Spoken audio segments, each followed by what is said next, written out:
We're going to talk about privacy, big data, security policy today. We'll be covering a lot of material, be laying out some confessions, some lessons, a prediction or two. We're going to have time for questions at the end. So this is usually a pretty engaging topic of how technology impacts our society. So compile them during the talk, and we should have quite a bit of time at the end to go through them. My name is Jim Adler. I'm, as Michael said, the VP of Products at Metanautix. Metanautix, just quickly give you a thumbnail of how and where we're emerging. We're about the next generation big data to really understand data supply chains within the enterprise and across enterprises, to really discover the data that you have and compute with it efficiently and easily. We're slowly emerging out of stealth mode. The company was founded almost a year ago, so stay tuned for a lot of more interesting things coming out of what we're doing at Metanautix. First confession, I am not an attorney. I'm an engineer. I have background in signal processing, cryptography, software. My undergrad was in electrical engineering, so I'm certainly more a geeky nerd than attorney, although policy really does intrigue me. I started early in my career designing advanced avionics systems for launch vehicles, did a stint of about 10 years developing online voting systems and the crypto protocols that are involved in that. That was an amazing ride. And now, most recently, I was the first chief privacy officer at Intellius, and also ran their big data team. So that's what I've been doing the last 4 or 5 years, which will be the crux of the talk. We'll be talking about what is the personal data supply chain. We were at Intellius at the end of that data supply chain. We had about 20 billion public records. We saw about 30 million visitors a month. The company's been around since 2003. The company over the lifetime has sold about 50 million reports. We power, they power. It's been only a few months since I left. People search for AT&T, previously for Yahoo. So usually if you're looking for someone online, if they don't have a very common name, you can get away with a Google search. If they have a name that's a little more common, you're going to find yourself at Intellius or one of their properties. You know, people ask me, well, why did I join Intellius? They were a data broker, which is usually a derisive term. When I joined, they had a Better Business Bureau rating of an F. They were engaged in several investigations by attorneys general across the country. The Senate Commerce Committee was investigating them. I had to be either stupid or naive to jump into that. But what I really thought was that public data is an important element of establishing trust between people. And I felt there was a need to do it right. And I thought I could do more from the inside of an organization like that than just throwing rocks at them from the outside. So during my tenure, we improved our Better Business Bureau rating from an F to now a B+. I'm proud of that. The investigations are over.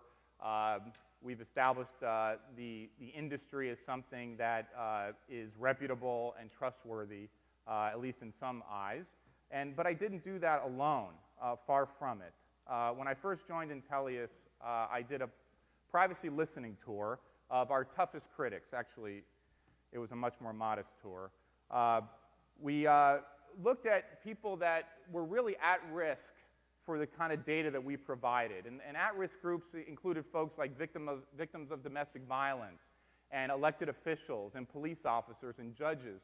Those were the folks that were often the subjects of stalking, and offenders would use our data sometimes for those ill-gotten or ill purposes. So I went to talk to some of these folks. The first on my list was the National Network to End Domestic Violence. Victims of domestic violence are typically stalked, typically women, and I really wanted to understand what we could do as a provider of personal information to these women. And so I went to talk to Cindy Southworth, who's an executive at the National Network to End Domestic Violence, and I said, Cindy, what can we do better here? And she was pretty straightforward: get my women out of your data. And I think that was a pretty clear directive. And I said, great, give me the list. There's about 50,000 women in the United States that are victims of domestic violence. Give us the list and they're out. And she went and tried to go compile the list.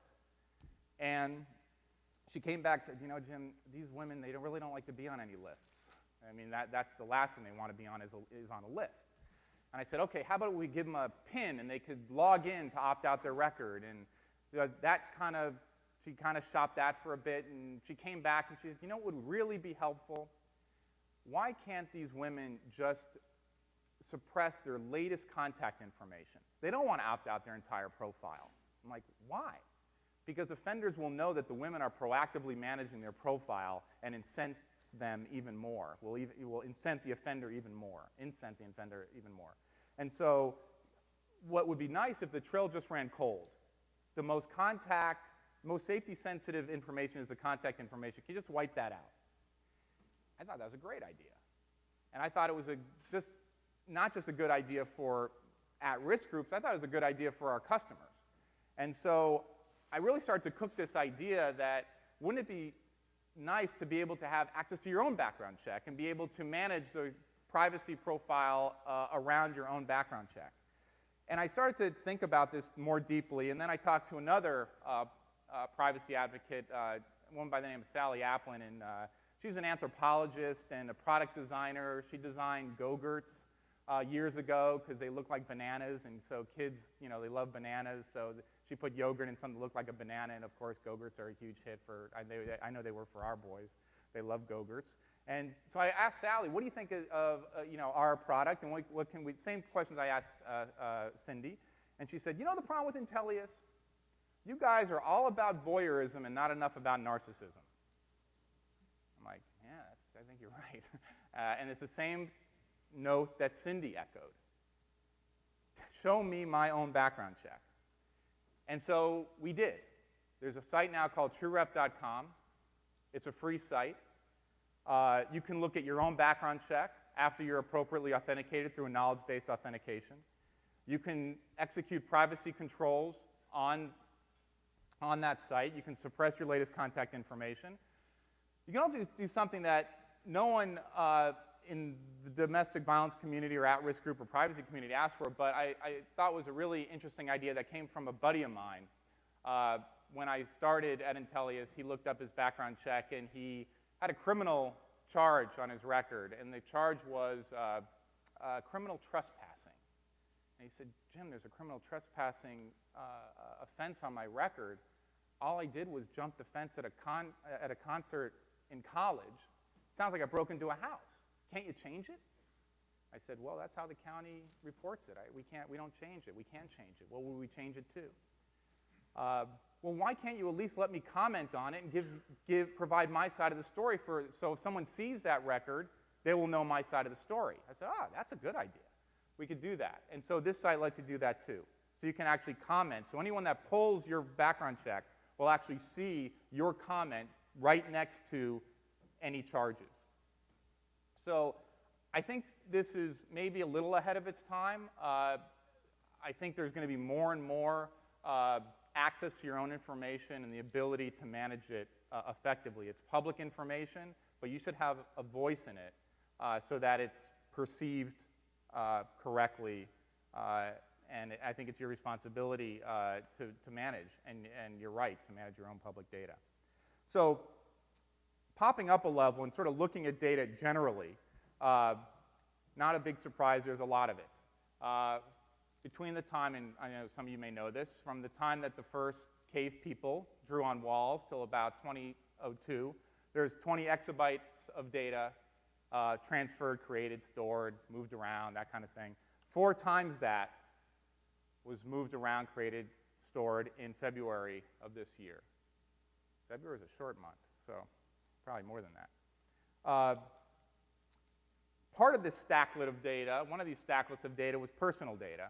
And this is the public data supply chain that we were privy to at Intellius. And this is sort of where the data comes from and where it goes. It comes from 3 sources predominantly. The headwaters of this supply chain are the government, typically vital records, property records, licenses, things like that. There's commercial records, which come from businesses, probably businesses that you actually do business with. So when you get that really inexpensive oil change and you sign the documents when you pay for it, you may be signing away the data that you provided that oil change company, and it'll be sold into this data supply chain. The last element of this is self-reported data, data that you put up in blogs, that you might put in other public fora, Twitter, Facebook, if your privacy settings aren't clamped down. So there's a lot of data. There's a kind of a list of the data that's that comes in this data supply chain, and then it gets crunched together through these big data engines, and then it's used for a bunch of stuff. In the risk environment, it's used for credit reports and credit checks, housing, employment, screening, marketing, behavioral targeting feeds this, is fed by this data supply chain. Deep background checks, as well as directories that Intellius engaged in. And people ask, what uses do people have for this data? Most of them are not regulated. Some of them are regulated by the Fair Credit Reporting Act, but most of these are not regulated. They run from the mundane to the obscure. Someone's putting together a reunion and they want to pull together addresses of people that they went to school with. Love is actually a big use for consumer background checks. Checking out a date. Parents checking out a fiance is a big use. There's some profound uses. People, adopted kids looking up their birth parents is a common use. The one that is the most obscure, I think, is in sort of 3 o'clock. It's find owner of dog's relative for transplant. This actually was a use of an analyst that worked for me. And we always, when our analysts interviewed with us, we always have them look at our site and give them a critique, or they would give us a presentation of what they found with the site.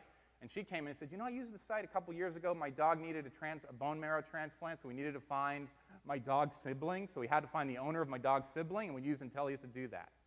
I'm like, wow, that is one creative use of our service. So lots of uses. Let's talk a little bit about how we do all this. How do we do this linkage? How do we accomplish this linkage problem? We take billions of records, about 15 billion records or so, and this in the United States, typically, a little of Canada. And we have to take those billions of records and we have to match them to the hundreds of millions of people in the United States. And so a lot of people have the same names, clearly. Carol Brooks, for example, there's about 1,300 people named Carol Brooks in the United States, and we might have about 10,000 records for people named Carol Brooks, and we have to find the right Carol Brooks records for the correct Carol Brooks people. For me, there's about 200 records for the 35 or so Jim Adlers in the country. And so we do this record linkage problem, and what comes out of it is a cluster of records. So you see at the bottom right, there's these cluster of records, and you see the Jim Adler about 10 o'clock.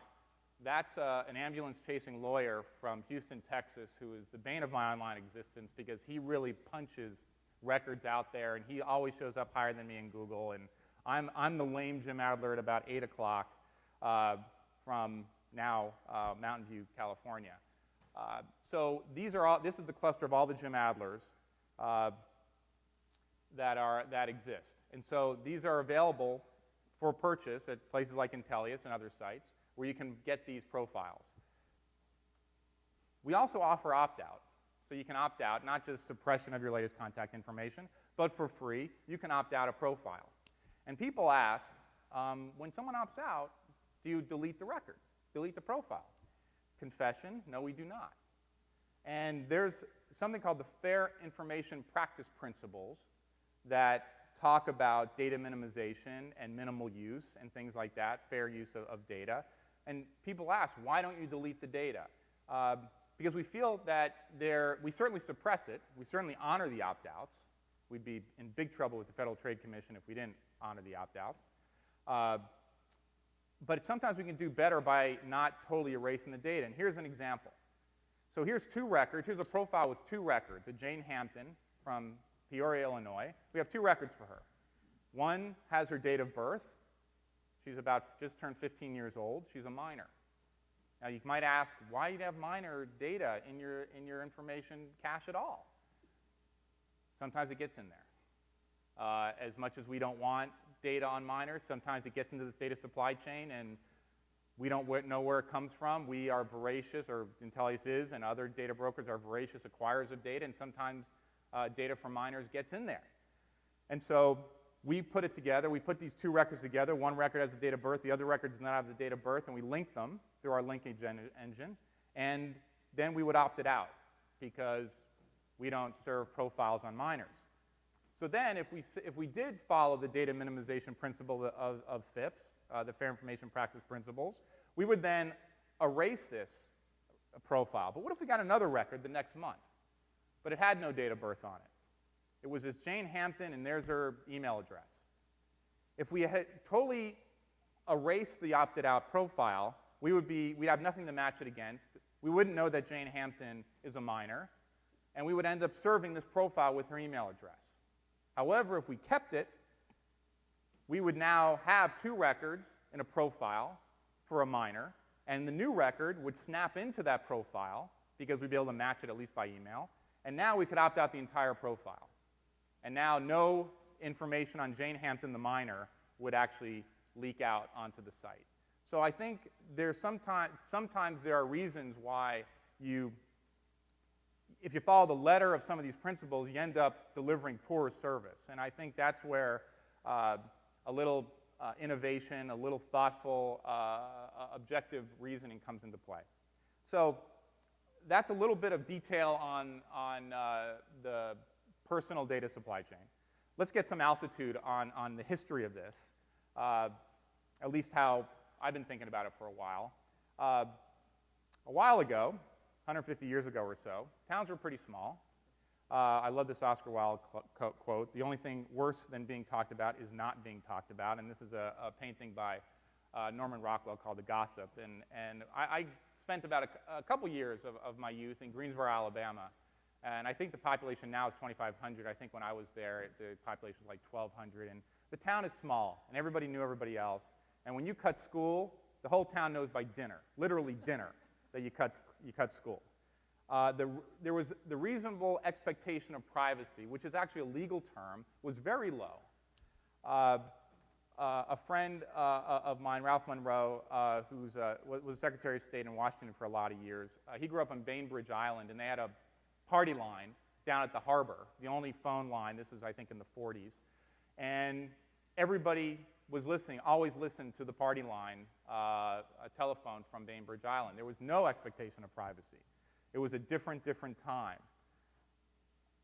Through the 19th century, urban populations grew along with anonymity, and you ended up with a rising of expectation of privacy, something I try to capture in this sort of notional diagram, where you had this sort of Rockwell era, where urban densities were low, personal anonymity was low, and then you had this with the Industrial Revolution through the 19th century. You had this sort of march higher in urban density and anonymity, what I'd call the good fences era. And then around 30 years ago, you had this sort of what I'm calling the privacy vertigo era, which is where you had online density sort of drop really fast, and personal anonymity dropped really fast. And these big data supply chains started to just pull the rug out and the floor out from underneath us, and everyone is getting their 15 minutes of fame, and others are just getting completely freaked out by this level of exposure. There are incredible advances around personalized medicines and communications and energy, great things coming out of this. One thing that I thought is really interesting, how time and space is shrinking here.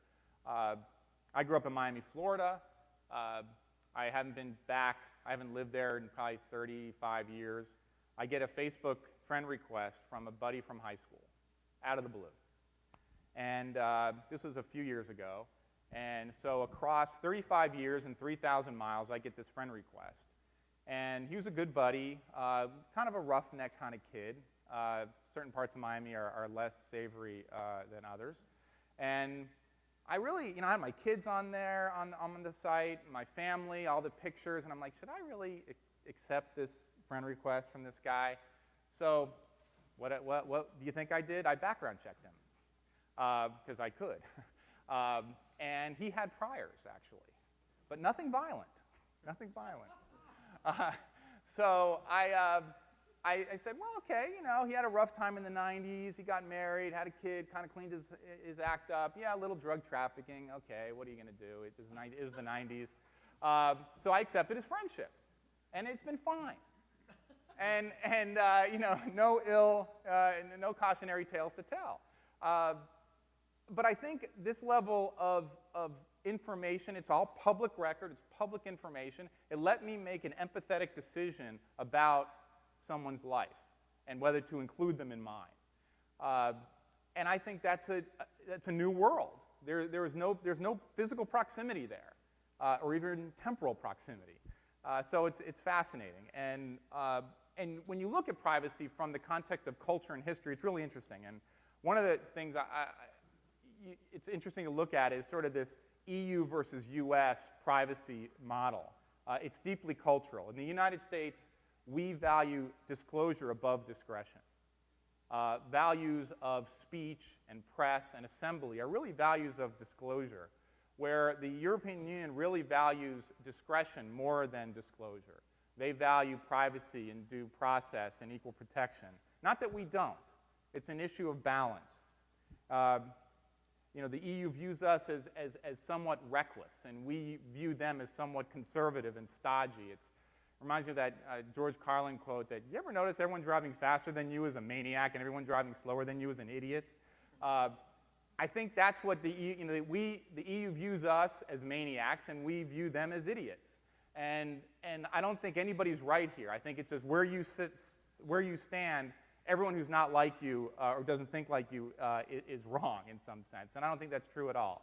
I think it's just we're just grappling with these values that are in tension. And they come from an interesting background. The EU has this inviolable right of dignity, this right of personality that dates back from the 1900s. It was really solidified after World War II and the Nazi abuses. The right of personality really came to embrace privacy rights. In the US in 1890, Brandeis and Warren created their infamous right to be let alone doctrine. And so that really is all-encompassing privacy doctrine, whereas in the US, we're really about harms, especially with respect to individuals and corporations, everything except government and citizen, which obviously have Fourth Amendment privacy protections. Between people and corporations, it's really about harm. And in 1960, Prosser put out these torts, and there's 4 of them. It's pretty straightforward. There's the peeping tort. Don't look at private information, or don't violate anyone's private space. Don't assume anybody's identity. Don't blab private facts. And don't slander anyone. The United States privacy regime is pretty much built on those 4 torts. And there's a set of sectoral privacy law that goes with those torts. Things around, like, there's healthcare privacy, and there is financial privacy, and there's employment privacy. There's no overarching privacy, which really makes it difficult in the United States to figure out when does privacy matter and when doesn't it, especially when you're designing products. And so I came up with this thing, like, I got to unpack this thing, because like when I was at Intellius, my guys would always come with these great ideas they thought were great ideas. How about we let people search by picture? You take a picture of somebody, and then you can immediately see their background check. And I'm like, oh God, that's awful. It will be all over the press in not a good way. But what I wanted to do is figure out how do we tease this apart so that this becomes actionable. And there's sort of 3 axes that privacy turns on, at least for this formulation. It's places, players, and perils, I call it. The places are, is it a private place or a public place? I think that's an important axis. There's a story of me leaving a Mariners game a couple years back, and we're going up the ramp, and this girl is like taking pictures of everybody coming up the ramp. And I was with somebody because I'm a privacy guy, so people say, is that a violation of privacy, Jim? And I said, well, not really. I'm in a public place. I could expect that picture would be, there'd be facial recognition of me, and it would be uploaded on Facebook, and everybody would know I'm at the game. Well, how different is that from 150 years ago when the town might have saw Jim at the game? Not a whole lot of difference.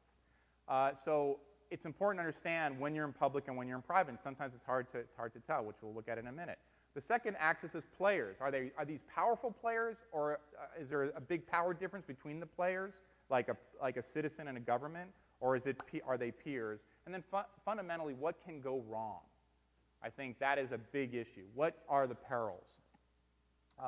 The players disparity, actually, Bruce Schneier came up with that a few years ago, that privacy is really about equalizing power, and I think that it was a brilliant insight. Looking just a couple examples around this, if you look at the places, hey, sometimes you're in a public place when you think you're in a private place. There was a 2009 study by MIT called the Gaydar Project, where they were able to discern someone's sexual orientation by just their friends on Facebook, even if their privacy settings were clamped down. And Hal Abelson, who's a professor there, said, hey, it's no point in having control of your information because it's all out there anyway.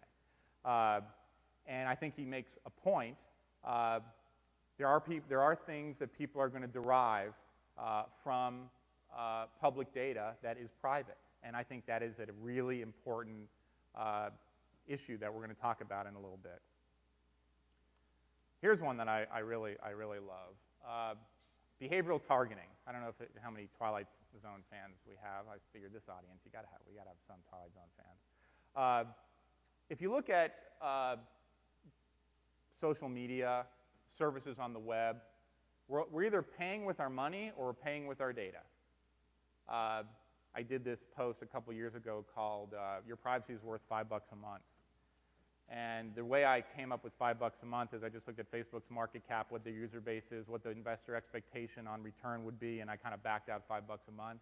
It's actually much less than that because the market is valuing Facebook's revenues quite a bit higher. So it's maybe $1 a month. But the fact is, you're either going to pay with your data or you're going to pay with your money. And I proposed at that time, 2.5 years ago, that Facebook should have a tracker charge option. You either pay them you pay them $1 a month, or they can use your data however they like. Someone's got to pay for the service. There's no free lunch here. Actually, Biz Stone, founder from Twitter, came up with a similar proposal a few months back. But I do think that at the end of the day, we got to figure out how to charge for these products. Sure, we love the service, but if we're not careful, we're going to be on the menu. Talk about power a little bit. I alluded to this a little bit. This is this notional graph of privacy rights versus power disparity. So peer-to-peer, there's not much privacy. There are not that many privacy rights. Between a corporation and a customer or an employee, there are certainly statutory protections. Section 5 of the FTC Act says that corporations certainly can't be unfair, act unfairly, or deceive. The Fair Credit Reporting Act says that there's certain procedures a company must go through when they're doing a background check on a prospective employee. Between government and citizen, there's constitutional protections. And between you and your God, none. An example of this was like Target. Remember the Target? Anybody remember the Target knows you're pregnant? This was pretty interesting. It's a very simple machine learning problem because women had baby registries. So they would say, hey, I'm pregnant. And people would register to get their baby stuff. And they would see what those customers who were registered for baby showers, what they bought. So they were able to build up some training data around what pregnant women purchased. And then they extrapolated that to the rest of their customer base. The challenge is they really didn't think about the power implications of that because there was a teen mom who started to get coupons in the mail saying, hey, we know you're pregnant. Come buy unscented lotions or, I don't know, bedding. And the father of this teen called Target and said, my daughter's not pregnant. Until the daughter said, yeah, Daddy, I am pregnant. And that was there is a power disparity between parents and children. And that really wasn't respected by Target. And that's only one abuse of power. Consider that if an employer knew ahead of time that their employee was pregnant, might they not give them certain assignments? Might they not promote them? Insurance might be delivered at a more expensive rate. So people in powerful positions can exploit this information. And this is only one of two equations in the deck. But there is a correlation between the difference in power between players and the secrets they keep. And I actually use this when I look at teams and how much they trust each other and trust me or trust their leaders. If they have a lot of secrets, there's not a lot of trust. And you can use this as a signal. Like if you sense there's secrets running around the team, that means there's not a lot of trust, and that's not a good thing for productivity of teams. I wrote this post a while back, why employees lie. And they lie because it's the boss's fault. The boss is in a position of some power. If they can't engender trust with the team is going to do whatever they can, typically lie, because lie levels the power playing field. That's what they have to do, and there should be no shame in that, because that's what weaker players need to do to level things out.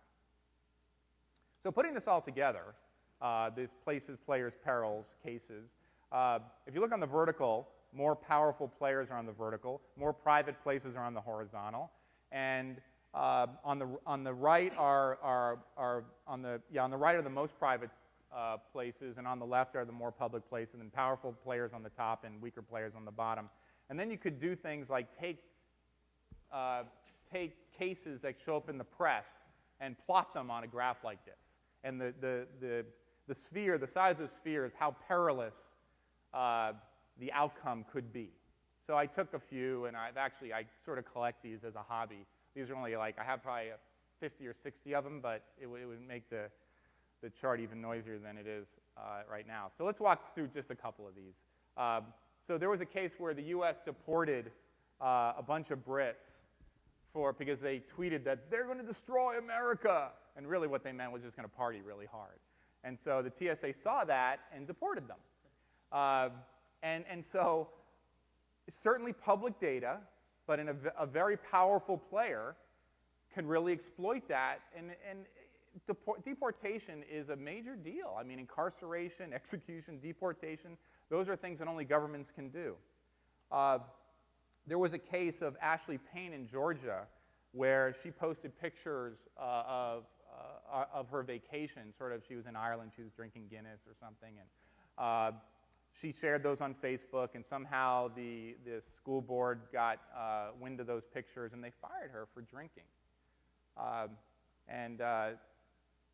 This is an interesting case because Ashley Payne said, I felt violated, like someone stole the pictures out of my house.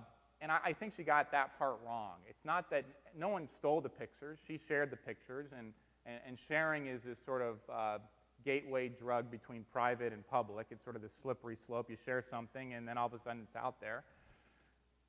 The abuse happened by the school board.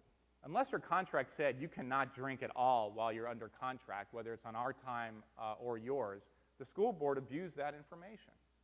And I know she had filed suit. I don't know how the suit came out, but it's clear that was a clear abuse of information, not an inappropriate access of information.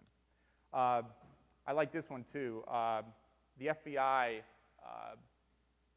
put a GPS transmitter on Antoine Jones' car. He was a drug kingpin in Maryland. They had him dead to rights. He was a drug kingpin, and he was convicted.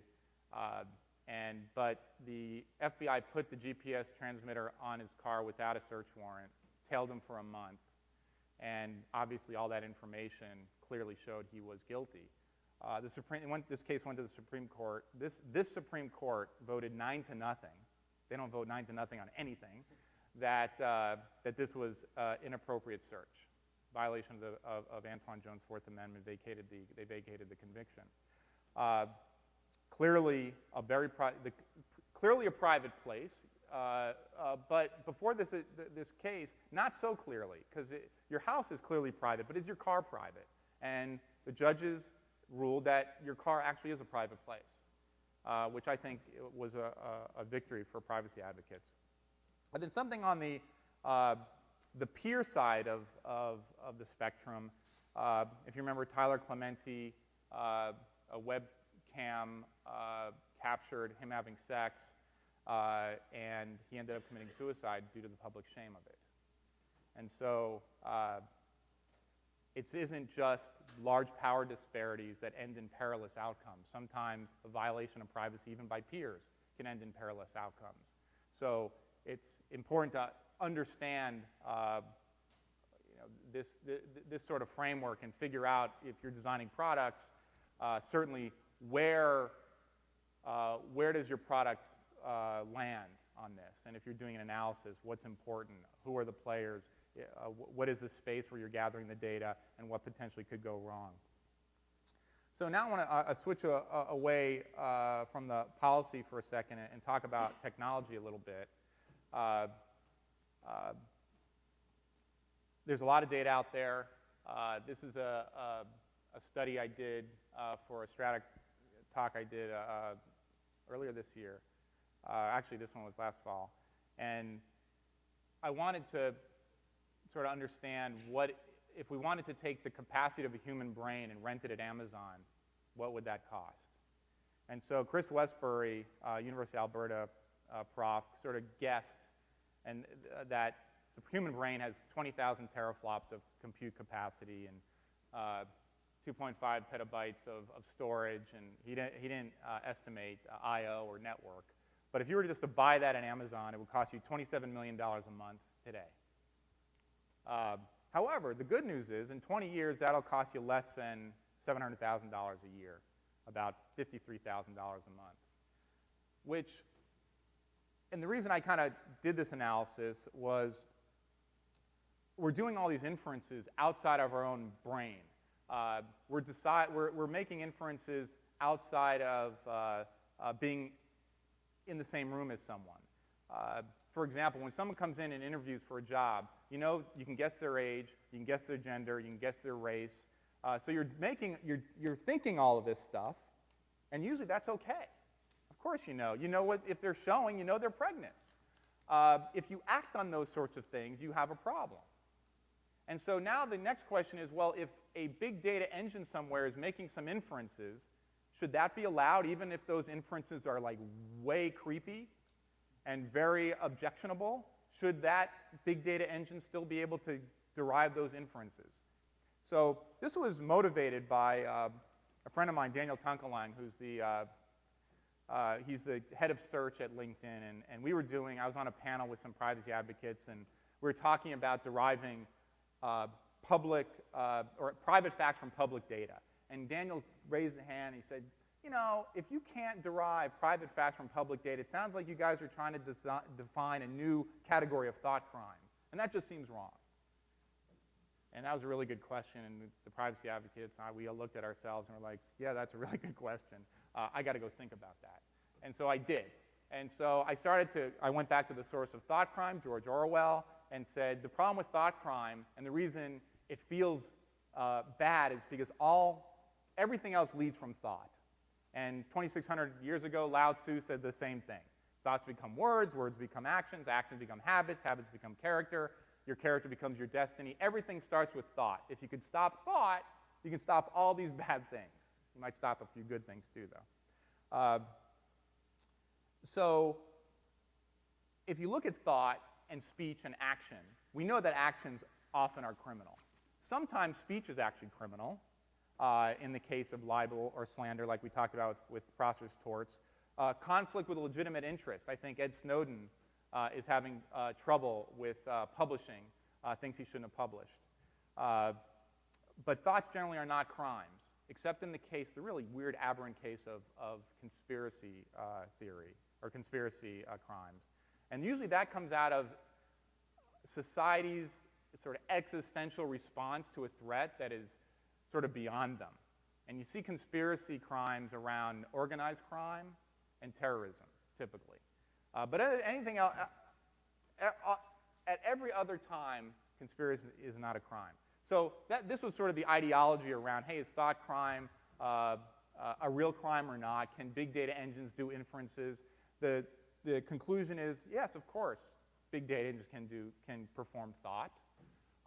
So that was the theory of it. So then I decided to really test this theory and design a felon classifier because we had all this great criminal data in Intellius. And I said, hey, well, let's kind of push on this a little bit and say, well, okay, thought isn't a crime. What if I try to predict or figure out if someone's a felon or not based on criminal data?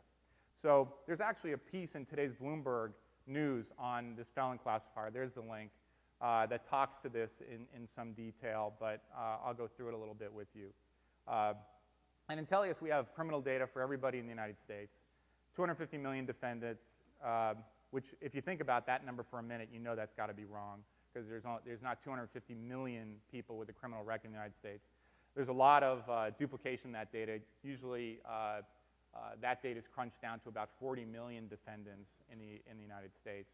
And then what we did during this exercise is we crunched it, we cleansed the data, we linked the data, then we sampled a state. We took Kentucky. Not to pick on Kentucky, but it was a small enough data set that we could release it. This data is up now at GitHub under INOME. INOME is the big data engine that powers Intellius, so you can go to GitHub and check out, pull down the data. And we defined some features and trained a learner. And so here's how the learner works. It's an alternating decision tree. Here's a few of the features: gender, eye color, how many tattoos, how many criminal offenses they had and what type they were. And so as you walk down this, there's two records here, one male, one female, and this was all trained on this Kentucky data. And so if you're a female with hazel eyes and two or more tattoos and you have 4 or fewer misdemeanors, you start adding up these scores for each feature, and you end up with 4.4, and it's above a threshold of 3.5, which makes a binary decision of whether you're a felon or not. The top record doesn't have a high enough score to be classified as a felon. So you can actually check this out. I have a widget actually on my blog where you can actually go you can actually answer the questions, and it'll decide whether you look like a felon, or at least look like a felon if you lived in Kentucky. So at some point, the technology ends and the policy begins. And this is why I wanted to kind of take that departure toward technology and then come back to policy. So this is a false negative versus false positive curve that defines the performance of the classifier. And so that line is the performance of the classifier based on what threshold you want to choose. And the best classifier would be that line would go through the origin, because that's where you would have no false positives and you'd have no false negatives. Evidently and obviously, our classifier sucks much worse than the ideal classifier. But if you look at the extremes here, they tell you a lot, because you have to pick a threshold. In the previous slide, we picked a threshold of 3.5. In this country, you're innocent until proven guilty, so you want the classifier to not be that aggressive. Because if you're very aggressive, or aggressive at all, you start to bring in or classify people as felons that are not felons. For example, if you look at the far right there, the false positive rate is 19%. Yeah, you don't miss any felons. Your false negative rate is 0, but 19% of the people you classify as felons are not felons. Not cool. Although, if you're a tyrant, it's cool. So there's sort of this anarchy-tyranny trade-off when you're doing a policy determination on where the threshold should be. If you want to swing toward the anarchy side, I think the most lenient spot on this curve is 91% false negatives, so you only catch 9% of the actual felons, but you don't misidentify anybody. So it's Thunderdome, right? No one is a felon. And so policymakers have to choose where you want to be on this curve, because this is effectively, and other technologies like it, are computerized informants or computerized tipsters. And if you don't couple good policy with this kind of technology, you're going to have problems. The first place you're going to have problems is in court, because reasonable suspicion and probable cause is usually our mechanism for vetting out bad police work. However, courts have upheld profiling. There was a case of US v. Sokolow where this guy comes in from Hawaii to Tampa, 2 days, two-day ticket, paid cash, used an assumed name. They profiled him. This guy looks like a drug trafficker, and sure enough, he was, and the ruling was upheld. But this predictive information can't live all alone by itself. It has to actually be corroborated with other information. It has to be particularized, has to be efficient to get. And I think most importantly, it needs to be detailed enough so that it doesn't identify everybody. It identifies just the target. And I think that's important based on, and there's more, you can look at more references there. Just on Monday, I don't know if you guys saw the news, New York City's stop and frisk was ruled unconstitutional. They've been doing this for about 10 years. 600% increase in stop and frisk over the last decade. Just in 2011, 684,000 people were stopped and frisked. So and this is a quote from the judge, and she said, the city believes that blacks and Hispanics should be stopped at the same rate as a proportion of the local criminal suspect population. So that sounded like a Bayes rule problem to me. And I said, okay, well, let me push on this a little bit and see, and I don't know, for those that are unfamiliar with Bayes rule, it basically says that can you adjust a probability based on a general statistic to something that uses some given additional information. So in this case, we want to know, or the cop wants to know, given that someone's a minority, what's the chance that we should arrest them? That's the quantity on the left. And the arrest rate is the P of A on the right. And that the ratio in the middle there is given that someone is arrested, are they a minority, and then what's the minority population? And so if you plug in some numbers, very rough numbers, and I don't assume furtive movements, because I don't know what furtive movements are.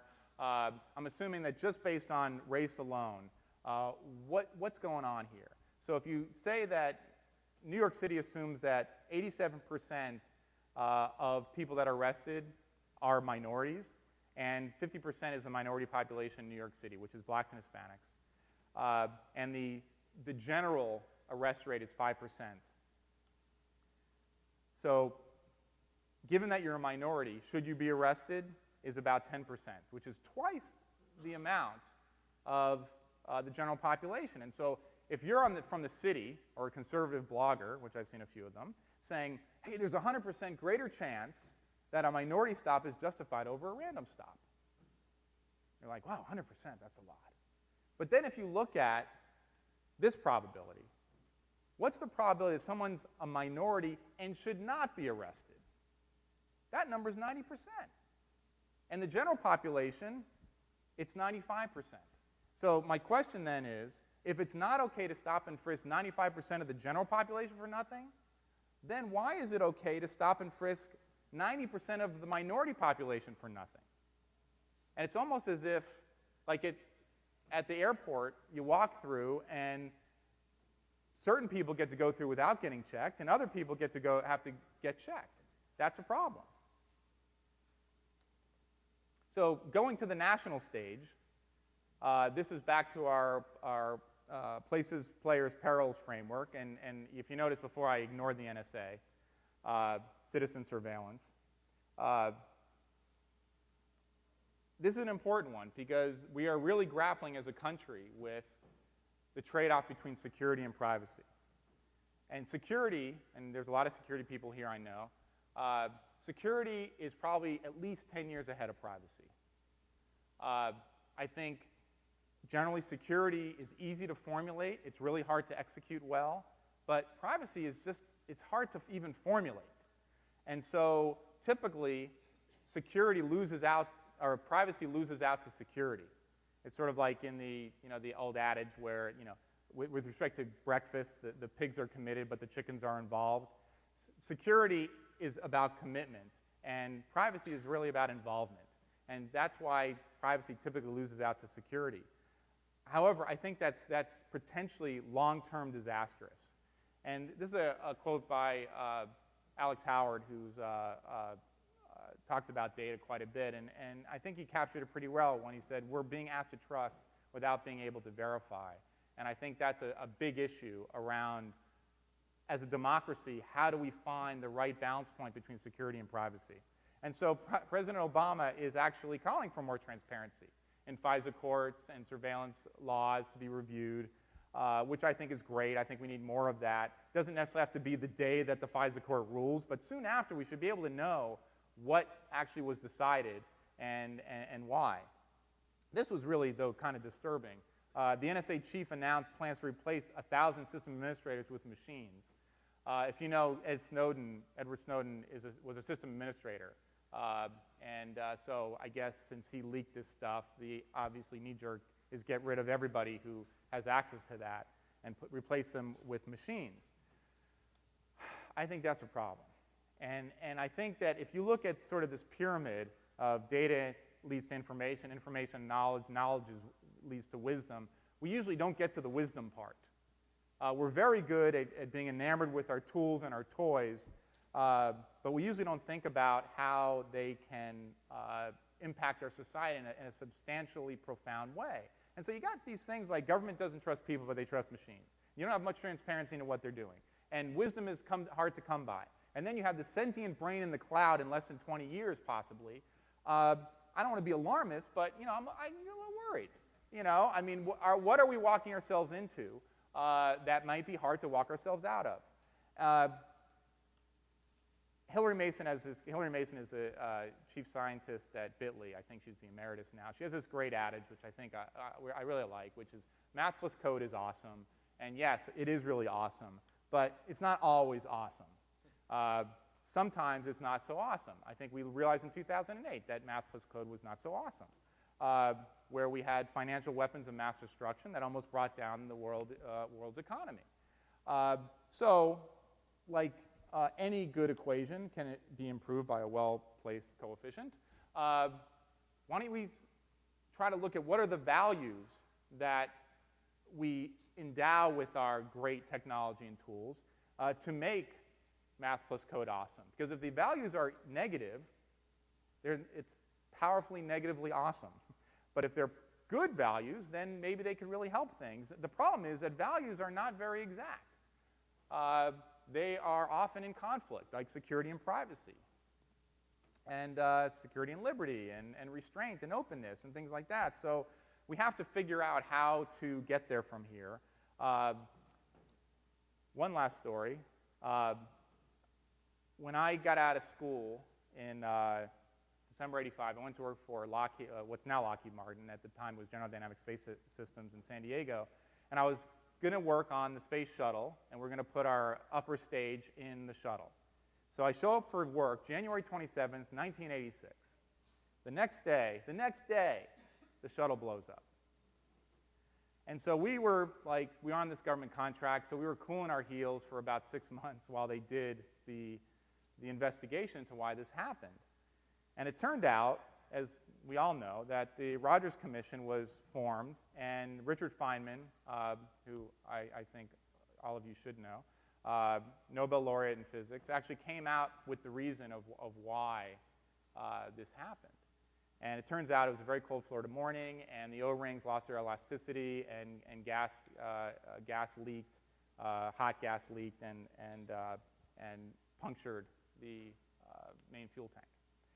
And so the funny thing is, Fineman really wasn't even supposed to be on the Rogers Commission, right? His wife actually convinced him to be on the commission. She said, there's going to be 11 guys and women. I think Sally Ride was on there too.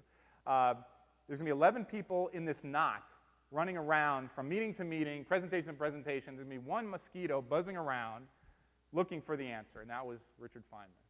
And she turned out to be right, because William Rogers, Secretary of State who ran the commission, at one point was quoted as saying, this Fineman guy is really driving me crazy.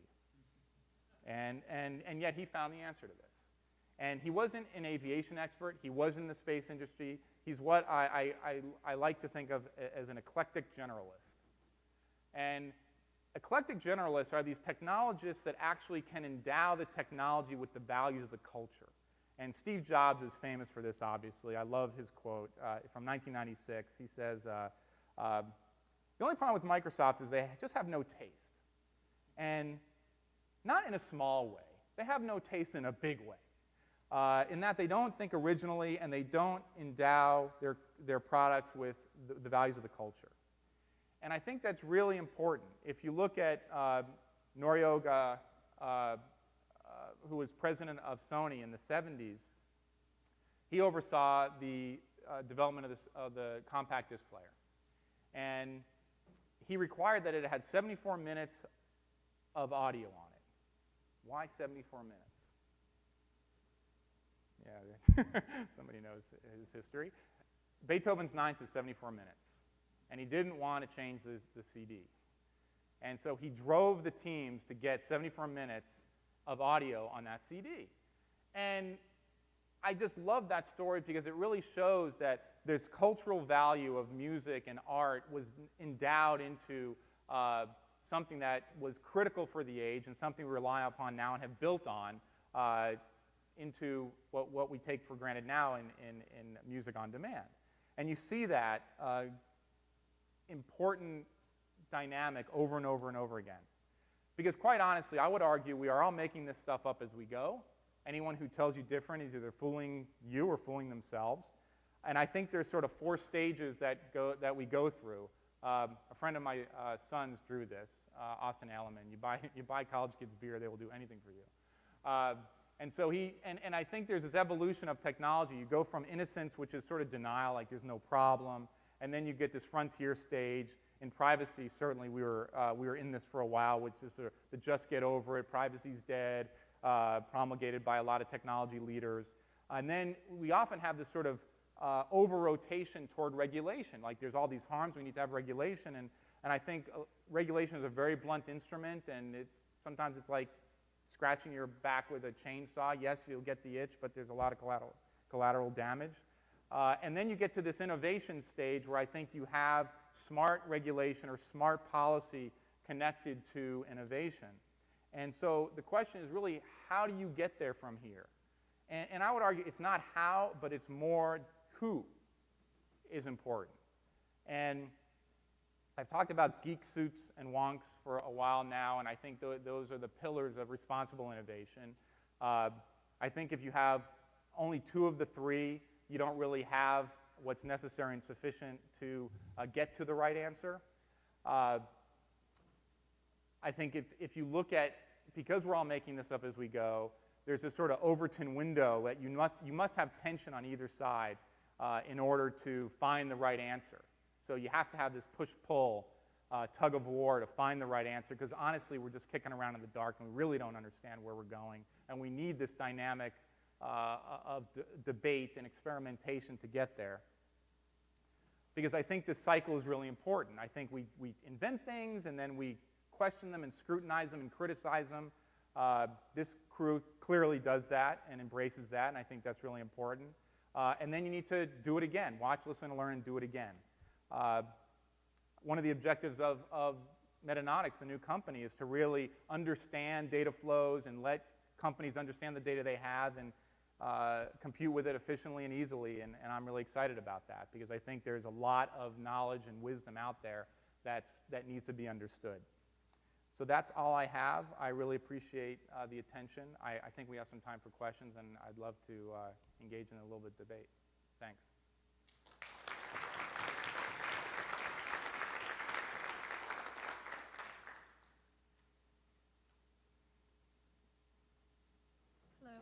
I wanted to make a comment about your slide about, how much people know in our privacy. back in your Rockwell era, you were known, but by a very small number of people. And you could move somewhere else and no one would know anything about you. There's a difference between someone seeing your license plate in public and having databases of your license plate with GPS coordinates and times and photos. So there's a, it's not quite just, oh, it's public. There's a lot more going on there.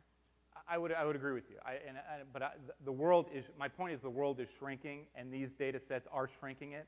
And we are going, my point is not that it's all, I'm not saying get over it. I'm saying that these technologies are shrinking the world, and we need to use the values that we had then of respect and empathy in order to live in a world where you just can't hide behind anonymity. And so, yes, there are certain abuses around access of data that we should curtail. Certainly health data and other kinds of data need to be protected. But when that data invariably gets out, how are we going to behave with it? How are we going to behave responsibly and respectfully and not abuse that information? I think we're headed down that road, and you just can't turn off all the data. Yeah, But you can't. You have to act responsibly and respectfully. Yeah, I recognize it's a big problem, but like for a regular person, how would you even know who's collecting information on you, let alone can you go there, opt out, correct, etc.? How do you even know? I think it's coming. One of the reasons we put out that TrueRep product, so at least you could know. At least you can see what's out there. And there's actually a legislation in Congress now to give you access to the information about you that's publicly available and even privately available. And I'm a big supporter of that because I think without transparency, we don't know what's going on. So I think once we know, then we could take appropriate steps of how do you control it, how do you correct it, how do you comment on it, how do you make sure the record is clear. Thanks. Yes, sir. Hi, I'm Ulf Lindqvist with SRI. I really like this talk. I think it was great. I have lots of questions, but I'll try to stick to just two. Sure. So one is a comment about the power disparity. You sort of hinted at it in the beginning when you talked about stalkers and victims kind of thing. I think it's important to recognize that power disparity because as a law-abiding individual, you're kind of powerless against any crazy person out there. Mm-hmm. And actually, because of my work in security, I had a mentally unstable stalker for a while, and it was quite shocking to realize how easy they can find out where I live and so forth. So that's one thing I think you should add to that equation. The other thing is whether consumers really have a choice today. Is there a 20-year-old who can choose not to be on Facebook, not have a cell phone, be off the grid and still have a social life? Is that really a choice? I agree. I don't think it's a choice. And that's why I think we are in this realm of new policies to deal with that inescapable reality that you just can't get off the grid anymore. So how do you, to the lady's previous question is, how do you know what information's out there, and then how do you make sure that people act responsibly with it? That's the era that we're in. And it's going to, I think there's going to be this reemergence of manners and empathy and better behaviors in order to deal with that reality. Right, and per the previous lady's question now, your village is actually the world in that sense. That's right, so. It is. Thank you. Yeah, thank you. Yes, hello, sir. I'm Keith. I really enjoy your talk. Sure. So I just have one question for you. Do you believe that users have a right to view the profiles that you have created for them? And should they be able to change what they think might be wrong about them? Yeah, absolutely I do. That's one of the reasons why I talked about that product. It gives you that transparency. So there's always two questions, and you nailed both of them, which is what information's out there, and then can I correct it? And the challenge with correction that we have today, which I think is a shame, is that a company like Intellia sits at the very end of the data supply chain. They're a retail, and there's this tremendous data-sucking machine that is the data supply chain upstream of that retail. And so what you really want to do is you really want to correct it at the headwaters of that supply chain, if at all possible. And that's not possible today, unfortunately. I think it's changing, and I think more and more public pressure around that will change. Because ultimately, if you look at the Fair Credit Reporting Act, which I think is important, because the Fair Credit Reporting Act, it was established in 1970, and it basically says if someone's going to use information for your livelihood, where you live, whether you can get a job or not, no matter where they get the data, they have to share with you whether there's any adverse information in it. And what that says is, and the reason they did that is because if your name is John Smith, the chance that you're a victim of mistaken identity is huge. And there's a lot of John Smiths out there that are criminals, and there's a bunch of John Smiths that are law-abiding citizens. And if someone pulls the wrong background check and decides not to hire you because of it, that's not fair if you're not that John Smith. And so access to the information, to the previous gentleman's point, is the world is shrinking and the data is available. We can't abuse it, though. And the FCRA says for really important survival kinds of contexts, housing, employment, insurance, you have to abide by these rules. How do we get there with these less vital uses of the data? That's the question I think that we as a society need to figure out. Yes, sir.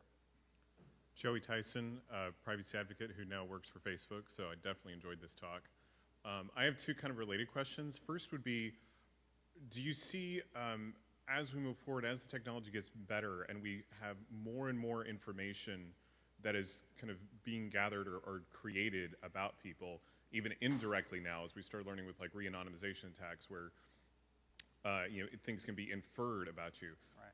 Will the value of transparency go down as the information about you out there just grows and grows with time? Yeah, really good question. And that's why I ultimately have great faith in regulation or at least policy around abuse of the data itself. Because at the end of the day, it doesn't matter where I got the data. Whether it was inferred or not, or private or public, am I going to use that data against somebody for an abusive use, whether it be completely criminal, like stalking and other kinds of offenses that are harassment and those sorts of things, or might I use it in a very subtle way to discriminate? I know that insurance companies know who are bad. They know who are bad risks now. Are they using that to, like, based on social media data? They know who is a bad risk. I don't think they're at the point of using that data to allow or disallow policies, but when you call to cancel, they may fight you less if you're a bad risk. And so you start to see this sort of insidious use of this information, and are those uses all appropriate or not? So I think use-based policy is where we're going, because access-based policy is, you really can't, you don't know where the data came from. So it's going to be a growing problem, where a use-based is very, although difficult, at least tractable, in my opinion. Yeah, I think you kind of answered, addressed the second question there, which was that, in security, we've said for a long time that security through obscurity is not a practical approach. Right. But I've been seeing a lot of people in the press more recently dealing with some of these privacy issues have been talking about the idea of privacy through obscurity. But again, it's one of those things where as the technology grows, that just seems to become less and less practical, even on the privacy side. Yeah, I agree. I don't think that. I think it's a short-term thing. We'll just flood. There was companies out there that would just flood the net with stuff about you in order to cover up the other stuff. I don't know. That seems like an arms race to me. Thanks. Hi, Fabio Massacci from the University of Trento in Italy. So I like your comparison between Europe and the US. So there was something that probably you surely know. There's a big debate in Europe on the right to be forgotten. So I would really like to hear your opinion on this. Yeah, that's a good one. I hate to plug my post, but I have a post on that that talks about the right to be forgotten. And the problem that I have with the right to be forgotten, it is really at the crux of this disclosure discretion debate. Because if you look at disclosure, close on the heels of disclosure is the right to an accurate history. And if you have a right to be forgotten, where is history going to go from there? And the example I like to use is the public Twitter fight. So I've been involved in some Twitter fights, and there's been a lot of Twitter fights out there. So the thought experiment I like to provide is, I'm in a Twitter fight with you. We both say things that we regret, and we both agree that shouldn't we just like erase it? Because we both embarrassed ourselves, and it's unfortunate. So we go to Twitter and we say, hey, erase that. I don't think that's right. And the reason I don't think it's right is because other people were watching the Twitter fight. And there's a public value to that. And they're going to take some lessons from that. Maybe good lessons, maybe bad lessons. But there's a public record there. And the fact that you should be able to erase public history, I think, is really dangerous. I think on the flip side, or the argument I often hear is, yeah, but the internet never forgets. Can't there be some tailing off of the historical record? And that's hard. I don't know where that is. Let me just interrupt you one. I think the sure. problem is not really the tweets, but things is more, let's say, serious offense, like your criminal record, for instance, in particular, for instance, if you have been acquitted. I think at a certain point we had a problem with Google in Italy. One guy was first indicted or persecuted for something, and he was completely acquitted. Right. So expungements of records should be possible. I agree. I agree with that. And there are certain circumstances, but I think the key words there are certain circumstances that warrant that kind of treatment. I mean, Intellis expunges records all the time, criminal records, and I think that's important. But I think they are very particularized to a certain class of them that are the most egregious, that really should have a shelf life. But I think when you say right to be forgotten, it could be interpreted very broadly, and then all of a sudden, the internet is forgetting every 7 days. And obviously, that's hyperbole, but it's hard to find that balance. Yes, sir. Scott Tousley with the Science and Tech part of DHS. Enjoyed the talk. It seems very Western-centric. You talked about implicitly things here in the US and in Europe. It seems to me that we're headed down a slippery slope where this is, social control capability.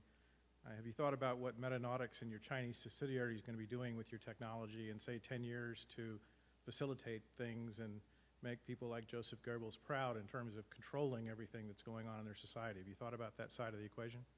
Well, yeah, sure. I mean, I think that, is your point that if you understand more of the information, that is therefore you can more easily exploit it? Is that a fair characterization of your question? I was struck by the movie some years ago, The Lives of Others, which was an East European documentary that looked at citizens spying on themselves all across Eastern Germany, which was one of the ways that the country was so tightly controlled until it finally came apart. But some of these technologies, some of this stuff, when you look at it from the perspective of state-run societies that are interested in controlling all of their society, the implications are not particularly good. Yeah, and I think when power disparity is large, the law must curtail those kinds of abuses. Now, yeah, in certain totalitarian societies, there's no law. And so, therefore, people need to keep their secrets in order to balance the power disparity. I absolutely believe that, of course. I mean, that's the only tool you have. I don't necessarily think that the way forward is to turn off the data, turn off the tools because of the abuses. I think it's important to deal head-on with the abuses. I'm surprised no one's asked the Edward Snowden question yet. I'll wait for it. But I think that, yes, every tool can be used for good or for ill, and I think the law is often what prepares the society to get the most out of a technology. Yeah, and it could be abused. I think that we are running an experiment, but I don't think the way forward is backward. And maybe we disagree. Just agree to disagree. Sure. Thank you very much. Excellent talk. Thanks. About a dozen years ago, there was a guy promoting big data before it became very popular, but basically he said that the worst thing you can do at the time was, in terms of giving up who you are, was basically go to the same supermarket. At that time, A&P supermarket was very big, and basically over a month, go in there and pay with your credit card.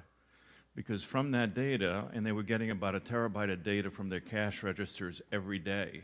So basically they knew how many toothpicks you bought, if you bought Pampers, all kinds of medical. So basically they had a profile that was, obviously was internal, to their own data servers, but my question is that information shared, and is that legal? In other words, when I go into a credit card and I buy something, is that legally doable today in terms of what I bought? That's my first. Is it legally shareable, or can someone go buy that data set? Correct. In other words, if I bought $100 worth of groceries and I bought everything from soup to nuts, my question is that information currently On the market? on the market sold? No, it's not. At least, I mean, we were voracious buyers of information in Intellius. We never saw those data sets. I think those data sets, if they were made available, there would be a huge hue and cry against Well, that's them. what the guy mentioned. The point that he made from it was, and this is going back a dozen years, is that he was saying is that if people knew how much information, because from it okay, what books did you buy at the supermarket? You know, or what political leanings you have, any kind of, social interest you have or don't have. And not just that, they said, well, if Coke goes down by 10 cents, do you buy Pepsi? Right. I mean, sort of all this type of thing, which was, I mean, it scared everybody. But that sort of follows up with, do you think that we're going to go to legislation, and I think what the prior questioner asked was that I am the owner of some pieces of digital data, whether it's my face, my search log, my public record, my non-public records that really don't need to be public. Do you see that really we need to define that? Because really at some point people are going to say, well, my DNA sequencing is my property, isn't it? Yeah. Thank you. Yeah. Great set of questions. I think that the question, the nub of the question is what is private and what is public? And I think there needs to be, and there is right now, data that's private is generally private except when we give it away. And so supermarkets don't have the pain of sharing that information or selling that information is much, much greater than the gain. Online services, the equation is a little different. I would argue that your private online behavior is pretty private. And yet we're giving it away in exchange for services all the time.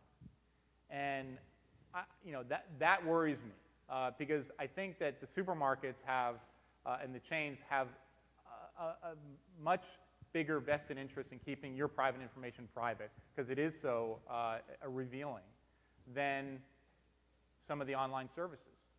And the problem that I have with the online services is really we as users of them, because we're like, hey, we love them, it's all free stuff, great, but it's not really free.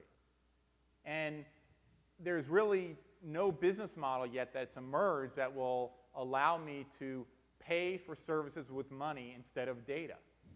And I think that's a problem. And I've been saying it for the last 3 years. Facebook should add a charge me option. I think it's at odds with I think the current business model online with other online services. Don't mean to pick on Facebook at all. But many online services are free, but they're not free. And I think, unfortunately, people like to, they don't like the privacy violations, but they hate paying with their money more. And as I alluded to earlier, if you look at sort of the present cost of a future privacy disaster, it's zero for most people. The equation they do is like, well, in 20 years it's going to blow up in my face, but I really want to check out this new service online, and I'm going to do it. And so I think that dynamic has grabbed hold of us, and there hasn't been anything that has shaken it. I think the latest government trespasses have helped sensitize us to that a little bit. And maybe there'll be more drumbeat around that, because maybe we over-rotated toward openness, and we're going to start to ratchet back toward defining private spaces in a more comprehensive way. Because I do think we're going to get there. Privacy is not dead. We're not going. This is a new technology. If any of you have read, Jeff Jarvis writes about this. He writes about Gutenberg and the press. And Gutenberg didn't even figure out, half a millennia ago, they didn't even know what the printing press was for until 50 years later after it was invented. We are, what, in year maybe 20 of the internet? And so we are figuring this out as we go. We need to have, ask tough questions of the services that we use and how we govern our lives. Anything else? So if there are no more questions, How about Snowden? Can I answer it just briefly? Yeah, sure. As I alluded to, so I think we're all, I don't want to speak for anyone. I'm a little mixed on Snowden. On the one hand, I feel like he clearly broke the law, but he clearly gave us some information we needed to have. And there's a great quote from Martin Luther King that, and I don't have the quote in front of me, but the gist of it is the highest form of respect for the law is to break the law and then face your accusers. And he did the first part, but he didn't do the second part. And he would be much more of a hero if he did the second part and faced his accusers and came home. But I do feel like we do need to have this national debate about the security-privacy trade-offs we're making and where our society is going to be long-term. Because it's important that for a democracy to work, we need to know what the people that are acting on our behalf are doing. And so he gave us a glimpse into what they're doing, and I think their hearts are in the right place. They're trying to protect us, but it's a slippery slope to totalitarianism, like the gentleman here brought up. And the only way a democracy, I think, operates efficiently is education and transparency and then debate. Thanks, everybody. yep, Really let's thank the appreciate it. speaker again, please.